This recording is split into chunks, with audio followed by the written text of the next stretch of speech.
evening and welcome back to Twin States News. I'm Nicole Menner.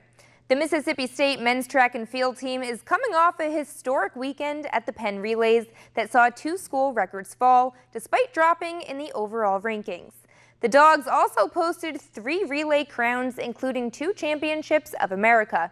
Coach Steve Dudley clarified that the Dogs' biggest marks over the weekend came in non-NCAA events, which was the reason MSU wasn't a little bit higher when the rankings came out.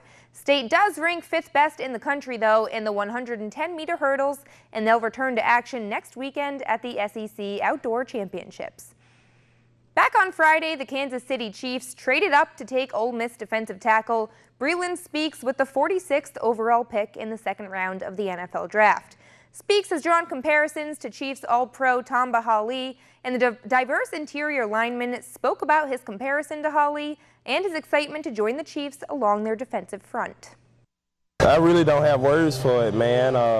You grow up wanting to be like those guys that they're talking about. You grow up wanting to be one of the guys that they're looking at to add to their team, or somebody they're drafting, or just whatever. You look to just be a part of an organization as a football player. And to be honest, man, that's just probably one of the best things I've ever heard, man, just to be compared to somebody as great as Tamba. Man, like I said, it's a dream come true. Speaks will get his first action on the field later this week during the Chiefs' rookie minicamp. Never before had Major League Baseball seen a full month with more total strikeouts than hits, until now. According to the Elias Sports Bureau, April had the highest strikeout total of 7,163, exceeding the hits total of 6,808. A new strikeout rate record has been set each season since 2008. Last year was the first season in which more than a third of plate appearances ended in a strikeout, home run, or walk, the so-called 3 true outcomes. This year, that percentage is up to 34.6 so far. The Pelicans were given a big wake-up call after their Game 1 loss to the Warriors on Saturday night.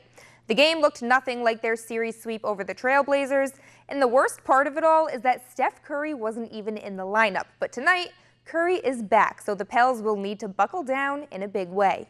You have to be just really solid against this team.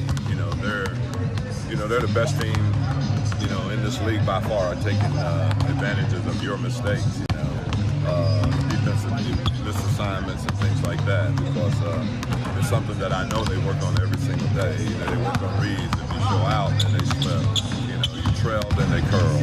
And we just got to be real solid in our game plan and executing our game plan.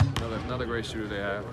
Instead of 2 or 3 they have, now they have 4 or 5. So it's another dynamic scorer. He can score many ways. He's graded. I think he's probably one of the best moving out the ball. You got the 2 best backcourt guys that move out the ball. It brings another dynamic as far as locking in defensively when the ball goes to the post. All right.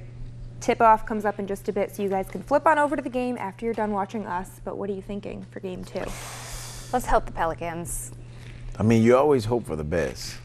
There you go. It'll be interesting to see Steph Curry back out there tonight, see if that shifts things a little bit. I don't think he'll get much. I don't think he'll get much of any action. It's a $200 million man. And clearly they don't need him that much. Clearly they don't need him. We'll see, though, what the Pelicans will do differently in this one. We'll see. Thanks.